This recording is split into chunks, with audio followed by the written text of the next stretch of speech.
ఇంట్లో కూర్చుని ఇంగ్లీష్ నేర్చుకోవాలనుకుంటున్నారా? అయితే వెంటనే మా స్పోకెన్ ఇంగ్లీష్ క్లాసెస్కి కాల్ చేయండి.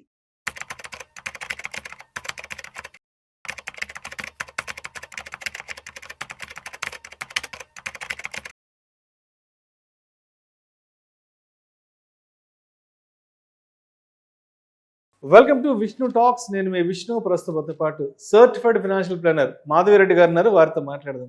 మాధవిరెడ్డి గారు నమస్తే. మాధవిరెడ్డి గారు నమస్తే అండి. మాధవిరెడ్డి గారు, మరి ఈసారి బడ్జెట్ నుంచి కామన్ మ్యాన్ ఎక్స్పెక్టేషన్స్ ఏంటి? ఈసారి బడ్జెట్తో కామన్ మ్యాన్కి ఒరిగేది ఏంటంటూ కూడా ప్రతి ఒక్కరు కూడా బడ్జెట్ గురించే డిస్కస్ చేసుకుంటున్నారు. ఏంటి ఈసారి బడ్జెట్ కామన్ మ్యాన్ని సంతృప్తి పరుస్తుంది అంటారా? సో వాళ్ళ కాన్సన్ట్రేషన్ అయితే చాలా సెక్టార్స్ మీద ఉందండి. ఐదర్ హెల్త్ సెక్టార్ కానీ, ఎడ్యుకేషన్ సెక్టార్ కానీ, జాబ్ ఆపర్చునిటీస్ ఎక్కువగా క్రియేట్ చేయాలి. సో ఏంటంటే మనం ఒక టార్గెట్ పెట్టుకున్నాము, by 2047 India should become developed country.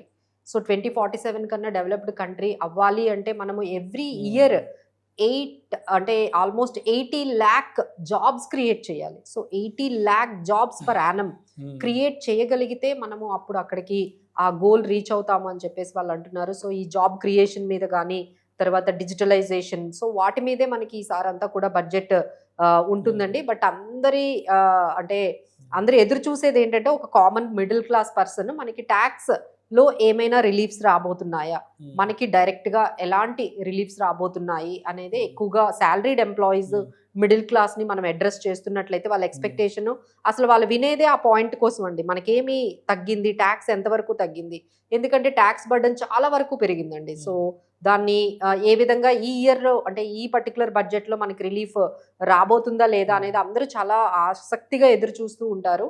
So అసలు ఫస్ట్ మనకున్న ఈ ట్యాక్స్ రిజీమ్స్ ఏవైతే ఉన్నాయో కొంచెం కాంప్లికేట్ చేశాయనే చెప్పొచ్చండి. Old tax regime, new tax regime వచ్చింది. సో కొంచెం కన్ఫ్యూజ్డ్ అయ్యారు. సో ఫైనల్గా అందరూ కూడా న్యూ ట్యాక్స్ రిజీమ్ వైపే తీసుకొచ్చారు, ఎందుకంటే government wanted to encourage new tax regime. So ఫైనల్గా మనకి ఓల్డ్ ట్యాక్స్ రిజీమ్ అనేది అబాలిష్ అయ్యే ఛాన్సెస్ ఎక్కువగా కనిపిస్తున్నాయి. సో మన ఫోకస్ అంతా ఇప్పుడు మేమందరికీ చెప్పేది ఏంటంటే న్యూ ట్యాక్స్ రిజీమ్ మీదే పెట్టండి, ఎందుకంటే గవర్నమెంట్ ఈ బడ్జెట్లో కూడా న్యూ ట్యాక్స్ రిజీమ్కి సంబంధించిన అనౌన్స్మెంట్సే వస్తాయి. ఓల్డ్ ట్యాక్స్ రిజీమ్కి సంబంధించిన ఎటువంటి అనౌన్స్మెంట్స్ కానీ చేంజెస్ కానీ మ్యాక్సిమం రాకపోవచ్చు. సో న్యూ ట్యాక్స్ రిజీమ్ గురించే మనం ఎక్కువగా తెలుసుకోవాలి, అందులో ఏమేమి చేంజెస్ వచ్చాయో మనం అందరం గమనించాలండి. So first of all new tax regime అంటే అందరికీ తెలుసు, ఓల్డ్ ట్యాక్స్ రిజీమ్తో కంపేర్ చేసుకుంటే తక్కువ స్లాబ్ రేట్స్ ఉంటాయి అండ్ ఎగ్జంప్షన్స్ ఉండవు. బట్ వాళ్ళు ఏం చేశారంటే ఇంక ఇలా పెడితే ఎవరు న్యూ ట్యాక్స్ రిజీమ్ వైపు రారు అని చెప్పి నెమ్మదిగా న్యూ ట్యాక్స్ రిజీమ్ వాళ్ళకు కూడా ఎగ్జంప్షన్స్ ఇవ్వడం స్టార్ట్ చేశారు. అది ఫస్ట్ స్టాండర్డ్ డిడక్షన్తో స్టార్ట్ అయిందండి. ఇప్పుడు న్యూ ట్యాక్స్ రిజీమ్ వాళ్ళకి కూడా 75,000 వరకు స్టాండర్డ్ డిడక్షన్ ఇస్తుంది, ఎందుకంటే మన సాలరీడ్ ఎంప్లాయీస్కి ట్రాన్స్పోర్టేషన్కి కానీ వాళ్ళ హెల్త్కి కానీ నెలకి 10,000 ఖర్చు అవుతుంది అని చెప్పి వాళ్ళు ఉద్దేశించి ఒక 75,000 ఇచ్చారండి. ఈసారి అది 1,20,000 వరకు కానీ 1 lakh అయినా మినిమం పెంచే అవకాశాలు అయితే చాలా ఉన్నాయి. మనకి అక్కడి నుంచి స్టార్ట్ అవుతుందండి మనకి ఎగ్జంప్షన్స్ అనేవి, రిలీఫ్స్ అనేవి. స్టాండర్డ్ డిడక్షన్ అయితే ఇయర్లో 1 lakh నుంచి 1,05,000 వరకు పెంచే అవకాశాలు అయితే కనిపిస్తున్నాయి. సో ఆ తర్వాత మనకి స్టాండర్డ్ డిడక్షన్ అయిపోయిన తర్వాత నెక్స్ట్ మనకి ట్యాక్స్ స్లాబ్ రేట్స్ గమనించాలి అందరూ. సో ట్యాక్స్ స్లాబ్ రేట్స్ ఎలా ఉన్నాయి, అప్ టు 3 lakhs వరకు no tax, 3 lakh to 7 lakh వరకు ఉన్న వాళ్ళకి 5%, 7 to 10 lakhs ఉన్న ఆ ఇన్కమ్కి అయితే 10%, 10 to 12 lakhsకి అయితే 15%, 12 to 15 lakh ఉన్న ఆ బ్రాకెట్లో ఉన్న ఇన్కమ్కి 20%, 15 lakh అబౌవ్ ఇన్కమ్ ఏదైతే ఉంటుందో దానికి 30% అనేది మనకి ఈ ట్యాక్స్ స్లాబ్ రేట్స్ ఉన్నాయి. సో వీటిల్లో కొన్ని చేంజెస్ అయితే మనం రేపు ఎక్స్పెక్ట్ చేయొచ్చు. అయితే ఇవాళ ఎక్కడ చూసినా కూడా పెద్ద న్యూస్ ఒకటి బాగా వైరల్ ఉంది, 15 లక్షల రూపాయల వరకు నో ట్యాక్స్ అంటూ కూడా. ఇంకా బడ్జెట్ కూడా అసలు ప్రవేశపెట్టలేదు, స్పెక్యులేషన్స్ బాగా, రకరకాల స్పెక్యులేషన్స్. ఇంకా బడ్జెట్ ప్రారంభం కావడానికి కూడా ఇంకా కొన్ని గంటల సమయం ఉంది. బట్ ఇవాళ ఎక్కడ చూసినా 15 లక్షల రూపాయల వరకు నో ట్యాక్స్ అంటూ కూడా చాలా వార్తా కథనాలు వెలువడ్డాయి. మరి దీనిపై మీ కామెంట్ ఏంటి? సో డెఫినెట్లీ అంటే ఫస్ట్ వాళ్ళు అర్థం చేసుకోవాల్సింది, ఎవరికైతే ఇప్పటికీ కూడా అండి 7,50,000 వరకు అంటే 7 lakhs బిలో ఇన్కమ్ గ్రూప్ వాళ్ళకు కూడా ఎటువంటి ట్యాక్స్ లేదు.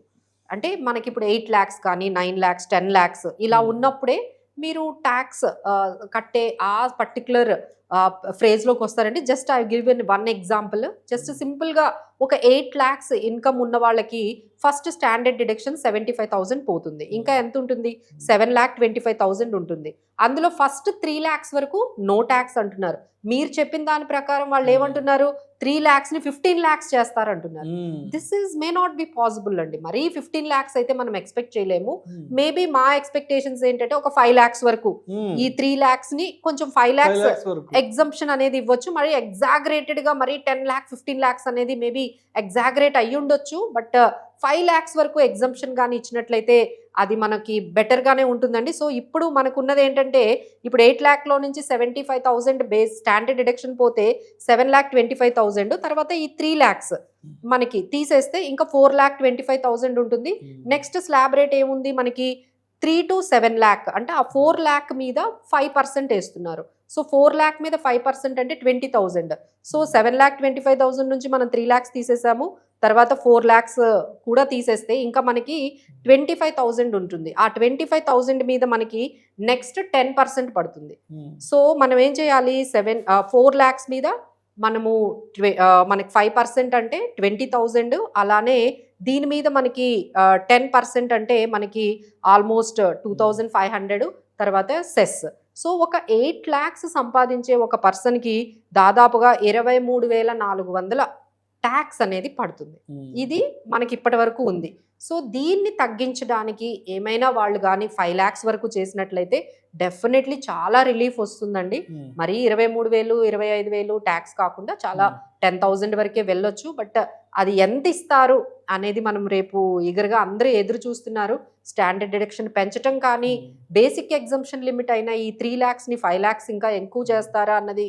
తర్వాత ఈ మధ్యలో మనం ఏమైతే ట్యాక్స్ స్లాబ్ రేట్స్ చెప్పామో అంటే 5, 10, 15, 20, 30 ఈ 25% ని కూడా వాళ్ళు ఇంట్రడ్యూస్ చెయ్యొచ్చు అనేది కూడా చాలా స్పెక్యులేషన్స్ అయితే మార్కెట్లో చాలా వరకు జరుగుతున్నాయి. బట్ ఫైనల్లీ రేపు ఆమె ఏం చేస్తుంది అనేది అయితే మనకి వెయిట్ చేయాలి.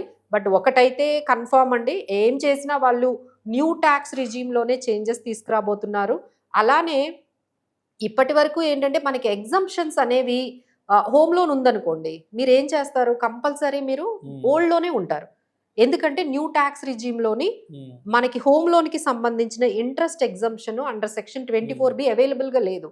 ఎందుకంటే అందులో ఏ ఎగ్జంప్షన్స్ తీసుకోరు. అందుకని వీళ్ళు ఏం చేస్తారు అంటే నాకు తెలిసి ఈసారి expectation home loan exemption new tax regime కూడా ఇచ్చారనుకోండి. So many people will convert into new tax regime. So అలాంటిది ఏమైనా చేస్తారేమో. So these are all many expectations అండి. ఎందుకు ఇవన్నీ చేస్తారు అంటే they don't want old tax regime. So అందరినీ కన్వర్ట్ చేయించాలి అంటే ఇలాంటిది ఏదైనా ఒక బోల్డ్ మూవ్ కానీ తీసుకున్నట్లయితే definitely we can see all people అంటే ఇప్పటికీ 72% కన్వర్షన్ రేట్ ఉంది. ఇలాంటిది ఏదైనా ఇంకొంచెం కానీ వాళ్ళు అట్రాక్టివ్గా న్యూ ట్యాక్స్ రిజిమ్ని చేశారు అంటే we can see 99% conversions we can see to the new tax regime. మొత్తానికి 15 లక్షలు అయితే అంత అయితే కష్టపడి అంత అయితే స్పెక్యులేషన్ వార్తలు మాత్రమే. అవునండి, 15 లక్షల వరకు ఇచ్చేందుకు ఎంత మనసు కలగలేదు. కరెక్ట్ అండి. ఎందుకంటే మీరు చూసుకున్నట్లయితే మొత్తం జనాభాలో 144 కోట్ల మంది జనాభాలో ట్యాక్స్ ఫైల్ చేస్తుంది 8.5 crores. 8.5 crores లో 5 crores వరకు నిల్ ట్యాక్స్ ఫైల్ చేస్తున్నారండి. అంత 6 lakhs 5 lakhs ఫైల్ చేస్తున్నారు. ఇప్పుడు మీరు చెప్పినట్టుగా 25 లక్షలు పెడితే ఇంకా అది కూడా ఫైల్ చేయరు. ఇంకెవరు ఫైల్ చేస్తారు? ఇంకా ఫైల్ చేసే వాళ్ళే తగ్గిపోతారు. ఇప్పుడు ఫైల్ చేయలే అంటే నిల్ ట్యాక్స్ ఫైల్ చేస్తున్న వాళ్ళు 5 crores అయితే నిజంగా ట్యాక్స్ కట్టిన వాళ్ళు ఓన్లీ 3.5 crores కరెక్ట్గా ట్యాక్స్ పే చేసి. ఈ 3.5 crores లో కూడా ఎక్కువగా ఈ 10 to 50 lakh అంటే 15 lakhs అంటే 15 లక్షల నుంచి 50 లక్షలు శాలరీ ఉన్న వాళ్ళే ఎక్కువ ట్యాక్స్లు కడుతున్నారు. They are contributing a lot to the economy. The people between having income between 15 లక్షల నుంచి 50 లక్షల వరకు. ఈ 15 లక్షల బిలో ఉన్న వాళ్ళు 20% మాత్రమే కంట్రిబ్యూట్ చేస్తున్నారు. ఇప్పుడు మీరు అన్నట్టు ఈ 15 లక్షలు ఇవన్నీ పెడితే ఇక అన్ని నిల్ ట్యాక్స్ రిటర్న్సే వస్తాయి. ఇక ఫైలింగ్ ట్యాక్స్ చేసే వాళ్ళు ఇంకా తగ్గిపోతారు. I don't think so. అంత ఇవన్నీ అయితే స్పెక్యులేషన్స్ అండ్ అంత అయితే చేంజెస్ అయితే జరగకపోవచ్చు. మేబీ 3 lakhs నుంచి 5 lakhs వరకు ఎగ్జంప్షన్ అది కూడా వీ హావ్ టు వెయిట్. ఏదైనా మొత్తానికి నిర్మలమ్మ గారు బడ్జెట్ ప్రతుల్ని అవునండి అనౌన్స్ రేపు. చేస్తే గానీ అందరికీ ఒక క్లారిటీ అనేది but they are very much lot of pressure అండి గవర్నమెంట్ మీద. మిడిల్ క్లాస్ వాళ్ళకి ఎలా అయినా రిలీఫ్ ఇవ్వాలి, ఎందుకంటే ఇప్పుడు మనం చెప్పిన ఈ డేటా అంతా ట్యాక్స్ కట్టే వాళ్ళందరూ salaried people middle class. So మిగతా వాళ్ళందరూ కూడా అంత ట్యాక్స్ కట్టడం లేదు, అంత బర్డెన్ కూడా ఫీల్ అవ్వట్లేదు. సో కట్టిన వాళ్ళనే మనం ఎందుకు పీనలైజ్ చేయాలి, వాళ్ళకి కొంత రిలీఫ్ ఇవ్వాలి అని చాలా గట్టిగా అనుకుంటున్నారు. పిఎం మోడీ గారు కూడా ఈరోజు అదే స్టార్ట్ చేశారు. లక్ష్మి అందరికీ కూడా మిడిల్ క్లాస్ వాళ్ళకి అందరికీ కూడా దీవించాలి, బ్లెస్సింగ్స్ ఇవ్వాలి అని. So he might already know that middle class వాళ్ళకి definitely there is a relief is about to expected for tomorrow. Thank you so much Madhureddy గారు. Thank you.